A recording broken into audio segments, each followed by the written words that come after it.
ஓம் முருகா, வெற்றிவேல் முருகா. எனது அன்பு பிள்ளையே, என் வாழ்க்கை முழுவதும் கஷ்டமாகவே இருக்கிறது என நீ கவலைப்பட்ட காலமெல்லாம் இப்போது முடிந்துவிட்டது. நீ கஷ்டப்பட்டதையும் கவலைப்பட்டதையும் முடித்து வைத்து உனக்கான மன நிம்மதியையும் சந்தோஷத்தையும் மனநிறைவையும் கொடுப்பதற்காக தான் உன் அப்பன் முருகன் உன்னை தேடி வந்துள்ளேன் என் செல்வமே. திக்கற்றவர்க்கு நானே துணை, யாம் இருக்க பயம் ஏன் என நான் சொன்னதெல்லாம் சாதாரண வார்த்தைகள் கிடையாது. உண்மையாய் நேர்மையாய் எல்லாருக்கும் நான் செய்து கொடுக்கக்கூடிய அற்புத வார்த்தைகள் தானே அது. நீயும் இத்தனை நாள் பொறுமையோடு காத்திருந்ததின் பலனாக தான் உன் வாழ்க்கையவே நான் கோபுரத்திற்கு அழைத்து சென்று உன்னை உச்சத்தில் அமர் வைப்பதற்காக வந்துள்ளேன். நீ கஷ்டப்பட்ட காலத்தையெல்லாம் முடித்து வைப்பதற்காக உன் காத்திருப்பு காலத்தையும் முடித்து வைத்து உனக்கான சந்தோஷத்தை பேரளவில் மிக பெரிய அளவில் உன்னிடமே ஒப்படைப்பதற்காக தான் பழனி முருகன் நானே உன்னை தேடி வந்துவிட்டேன் என் செல்வமே. என்னுடைய இப்போது நான் உனக்கு கொடுக்கப் போகிற ஆசீர்வாதத்தால் மேலும் மேலும் நீ உன் வாழ்வில் உயரப் போகிறாய். நீ என்னை வழிபட்டதின் பலனாக எல்லா நல்ல சிறப்பம்சங்களும் உனக்கு கிடைக்கப் போகிறது. நீ நினைத்த வாழ்க்கையே உனக்கு அமைத்து கொடுப்பதற்காக நானும் உன்னை தேடி வந்துவிட்டேன் என் செல்வமே. இப்போது உனக்கு இருக்கக்கூடிய சுமைகளையும் துன்பங்களையும் கண்டு துவண்டு போகாதே. எல்லாம் அந்த மயில்வாகனின் அருள் என நீ படக்கூடிய வகையில் எல்லா விஷயங்களையும் உனக்காக நான் சரி செய்ய போகிறேன். உன் விதி பயனால் நீ பட்ட கஷ்டங்களெல்லாம் முடிந்து போய் என்னுடைய அருளால் நீ பொன்னோடும் பொருளோடும் மன நிம்மதியோடும் மன நிறைவோடும் வாழப்போகிறாய். உனக்கு கிடைக்க வேண்டிய நல்ல விஷயங்கள் எல்லாமே இப்போது மடை திறந்த வெள்ளம் போல உன்னை வந்து சேரப்போகிறது. எதுவுமே நிலையில்லாத இந்த உலகத்தில் எல்லாவற்றையும் உனக்கான நிரந்தரமாக நீ மன சந்தோஷப்படக்கூடிய வகையில் உனக்கு நான் கொடுக்கப் போகிறேன். இந்த முருகன் துணை இருக்கும்போது நீ கவலை கொள்ளவே வேண்டாம். எல்லா கஷ்டங்களும் உன்னை விட்டு விலகப் போகிறது. அழகிய வாழ்க்கையும் உன்னை தேடி வரப்போகிறது என் செல்வமே. நிச்சயம் நீ நன்றாக வாழப்போகிறாய். இங்கே எதுவுமே பிரச்சனை இல்லை என நீ சொல்லக்கூடிய வகையில் உன் வாழ்க்கையை நான் உயர்த்தி தரப்போகிறேன். உன்னுடைய பிரச்சனைகளும் உனக்கு கொடுக்கப்பட்ட சவால்களும் கூட முடிந்து போய் நீ எல்லாவற்றையும் சமாளித்து வாழ்க்கையில் ஜெயிக்கப் போகிறாய். உனக்கு துணையாக நானே வந்து விட்ட பிறகு இனிமேல் ஏன் கவலை? எதற்காக கவலை? உன் வாழ்க்கையில் உண்மையான மகிழ்ச்சியை நீ பார்க்க போகிறாய். இனிமேல் மகிழ்ச்சியான நிகழ்வுகள் ஒவ்வொன்றாய் நடக்கப் போகிறது. உன் அருகில் இருக்கக்கூடிய ஒரு நல்ல மனிதனின் மனதை காயப்படுத்திவிட்டு ஒரு மனிதனுக்கு நீ துரோகம் செய்துவிட்டு ஒரு மனிதனை ஏமாற்றிவிட்டு இப்படி செய்யக்கூடிய எல்லா கெட்ட விஷயங்களையும் செய்துவிட்டு என்னிடம் வந்து பிரார்த்தனை வைத்தால், வேண்டுதல் வைத்தால் அது உடனே பழித்து விடுமா என்ன? இங்கு வாழக்கூடிய மனிதர்களில் 2 பேர் இருக்கிறார்கள். ஒருவர் எல்லா தவறையும் செய்கிறார், எல்லா மனிதர்களையும் ஏமாற்றுகிறார், கெடுதல் செய்கிறார், கேடு நினைக்கிறார், தவறு செய்கிறார், துரோகம் செய்கிறார். பிறகு எல்லாவற்றையும் செய்துவிட்டு என் ஆலயத்திற்கு வந்து வழிபடுகிறார். வீட்டில் விளக்கேற்றி மாலை சூற்றி என்னை வழிபடுகிறார்.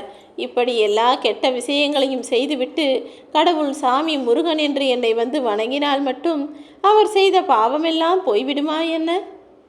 ஒருவர் இப்படி செய்து ஆனால் வாழ்க்கையை சந்தோஷமாய் அனுபவித்து வாழ்கிறார், நிம்மதியாக இருக்கிறார்.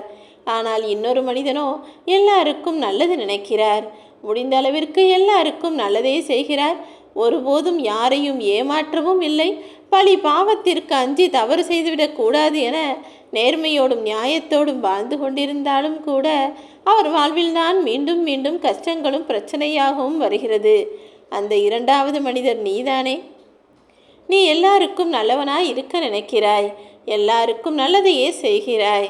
யாருக்கும் ஒருபோதும் கெடுதல் செய்ய வேண்டும் என நினைத்தால் கூட ஐயோ நமக்கு இதற்கு தண்டனை கிடைத்து விடுமே என பழி பாவத்தை நினைத்து அஞ்சுகிறாய்.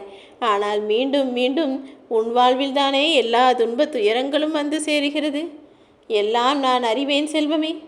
கெடுதல் செய்பவர் அதிக நாள் நிம்மதியாக வாழவும் போவதில்லை. நல்லது செய்யும் நீ அதிக நாள் துன்பத்தை அனுபவிக்கப் போவதும் இல்லை. 2 பேர் வாழ்க்கையுமே நான் தலைகீழாய் மாற்றத்தான் போகிறேன். உன்மேல் விழுந்த பழியையும் நான் போக்கி நீ யார் என்பதை எல்லாருக்கும் காட்டத்தான் போகிறேன் என் செல்வமே.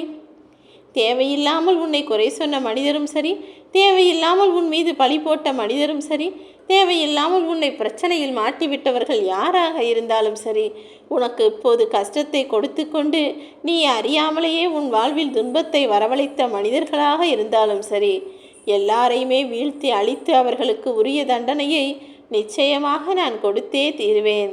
ஆனால் அவர்கள் கண் முன்னால் உன்னை தலை நிமிர்ந்து நடக்கச் செய்வேன் என் செல்வமே. கவலையில்லாமல் நம்பிக்கையோடு இரு. உன் மனதிற்கு பிடித்தது போலவே நல்வாழ்க்கையை நான் உனக்கு அமைத்து தருவேன். உன் அப்பன் முருகன் என் மீது நம்பிக்கை வைத்து காத்திருப்பாயா? நீ எப்போதும் ஒரு விஷயத்தை நினைவில் கொள்ள வேண்டும். உனக்கு நீயே உற்சாகம் கொடுத்து கொண்டு, உனக்கு நீயே தைரியமான நல்ல வார்த்தைகளை பேசிக்கொண்டு வாழ்ந்தால் நிச்சயமாய் உன் வாழ்வில் வெற்றி பெற்று விடுவாய். உன் வாழ்வில் இப்போது இருக்கும் தடைகளை கூட தகர்த்தெறிந்து உனக்கு புதியதொரு வாழ்க்கையை நான் உருவாக்கி தருவேன் என் செல்வமே. உனக்கு எதிராக எத்தனை சதிகள் நடந்தாலும் சரி, அது அத்தனையையும் உடைத்தெறிந்து உனக்கு துணையாய் நான் நிற்கப் போகிறேன். பசி என்று வந்த ஒருவருடைய வயிறை நிரப்பி பார்க்கக்கூடிய உன்னுடைய நல்ல மனது எனக்கு மிகவும் பிடித்திருக்கிறது. அதற்காகவே நீ மென்மேலும் உயரத்தான் போகிறாய். சில மாதங்களாகவே உன் வாழ்வில் சரியான பிரச்சனைகளாக வந்து கொண்டே இருக்கிறதா? உன்னுடைய வேலையும் தொழிலும் கூட பின்தங்கி இருக்கிறதா? கவலை கொள்ளாதே. பின்தங்கி போயிருக்கும் உன்னை முன்னேற்ற பாதையில் நான் அழைத்து செல்கிறேன். எதை பற்றியும் கவலைப்படாமல் இனி நடக்கப் போவதெல்லாம் நல்லதாகவே இருக்கும் என என்னை நம்பி ஓம் முருகா என எனது நாமத்தை சொல்லிக்கொண்டே இரு. உன்னுடைய வேலையிலும் சரி, வாழ்க்கையிலும் சரி, நிச்சயமாக நீ வெற்றியை பெற்றுவிடுவாய் என் செல்வமே. உன்னுடைய கஷ்டங்கள் எல்லாம் இப்போதே முடிந்து போகப் போகிறது. உன்னை விட்டு ஒருவர் விலகி போகிறார் என்றால் அவரை விட சிறந்த ஒரு நல்ல மனிதரை உனக்கு உறவாக நான் கொடுக்கப் போகிறேன் என்பதை புரிந்து கொள். அது தெரியாமல் உன்னை விட்டு விலகி போவர்களை நினைத்து நீ ஏன் கண் கலங்குகிறாய்? உனக்காகவே எல்லா விஷயங்களையும் நான் நல்ல முறையில் அமைத்து தருவேன் என்ற நம்பிக்கை கொண்டாலே போதும். நான் எந்த வடிவில் வருவேன், யாரிடம் எப்படி பேசுவேன், பழகுவேன் என்பது யாருக்கும் தெரியாது. ஆனால் நான் நல்ல மனிதர்களின் வடிவத்தில்தான் வருவேன் என்பது உண்மையிலும் உண்மை. நீ எதற்கும் கவலைப்படாதே. நல்ல சிந்தனைகள் கொண்ட உனக்கு நிச்சயமாக எல்லா நல்ல விஷயங்களையும் நான் முடித்து கொடுப்பேன். இந்த பிரபஞ்சத்தில் இருக்கக்கூடிய உன் மனதில் தோன்றக்கூடிய எல்லா சிந்தனைகளும் உன்னை சுற்றி இருப்பவர்களுக்கு நல்லதாக மட்டும்தான் இருக்க வேண்டுமே தவிர கெட்டதாக ஒருபோதும் இருந்துவிடாமல் பார்த்துக்கொள். உனக்கு துணையாய் இருக்கும் நான் நிச்சயமாக உன் வாழ்வில் எல்லா வெற்றிகளையும் கொடுத்தே தீருவேன். எல்லையே இல்லாத இந்த பிரபஞ்சத்திடம் நீ தன்னம்பிக்கையோடு எதை கேட்டாலும் சரி, அதை நிச்சயமாக நான் உனக்கு கொடுப்பேன் என் செல்வமே.